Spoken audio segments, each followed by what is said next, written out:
our first student to kick off our tiny talks about food justice is Cameron Wilson. Cameron is a junior in the percussion, performance, and jazz programs, and they are best known for being quite proficient at riding the ripstick. So, without further ado, here's Cameron Wilson with his talk titled How to Make Weird Food. Hey, hello. My name's Cameron. Welcome to my tiny talk. Thanks everyone for being here and for introducing me. Really appreciate it. Today I'll be asking the question, how do we consume and interact with our food without viewing them as objects or commodities?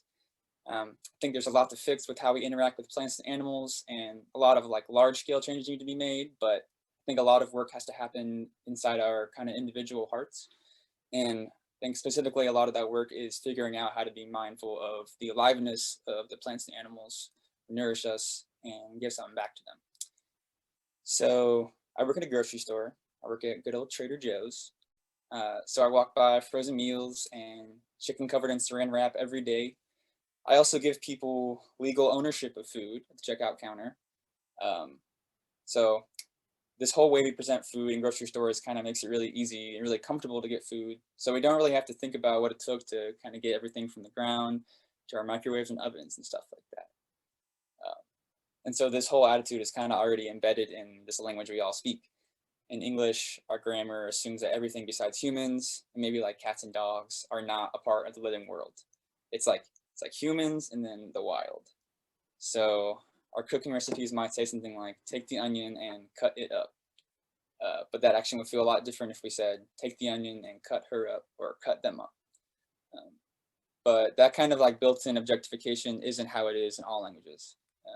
For example, in Potawatomi, which is the language of the Native Americans who were here on this land called Ann Arbor before us, their grammar allows for all living organisms to have personhood and a sense of self, including plants and animals, rocks and lakes.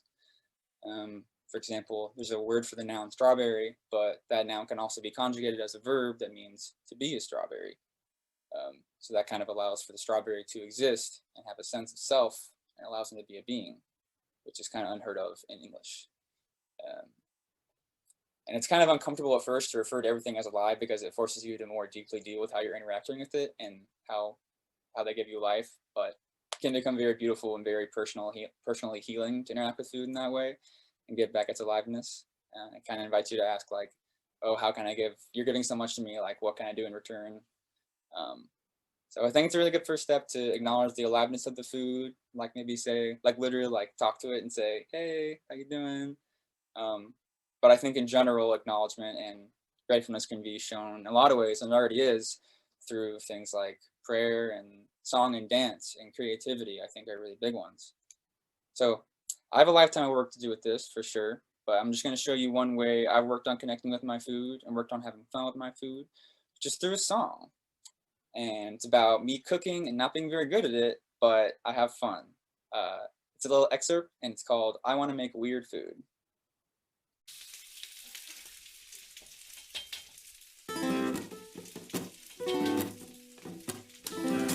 Pepperoni Wilson, what are you doing? Please, just follow the recipe. Wow, this is really not correct. Please, stop cooking. I burned the rice. It isn't even fried. I didn't use water. It smells like something died.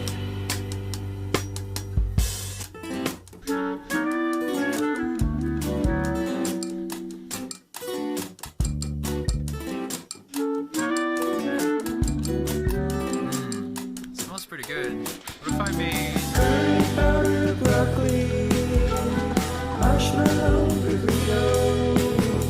I'm gonna make some weird food, 'cause that makes me feel good.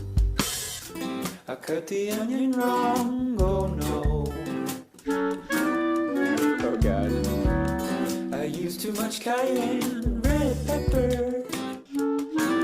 It's okay, I'll make a pickle quesadilla.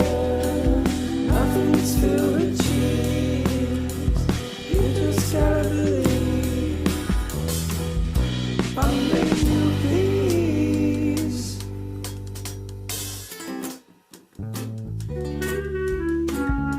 not only did that entail me singing to my food while I cooked it to make that song, I also spent 5 to 6 hours arranging 20 bulbs of garlic into the entire alphabet, which was a lot of fun. So I'd like to invite you all to try some creative things on your own. It could be anything, you know, if you're sauteing veggies, you can like move your hips side to side while you make it. If you're making toast, you can like sing to it. Just anything to like open you up and, you know, reduce thought so that you can more connect with your food and acknowledge its aliveness. And more concretely, I think it's really important to take breaths before you eat and work on thanking your food at least once a day. So in conclusion, I don't have concrete answers to fix our food systems and stuff like that, but I believe if we cultivate gratefulness and genuine empathy and like love for beings that nourish us, then that attitude will show us how to treat the living world with respect and love. So thank you.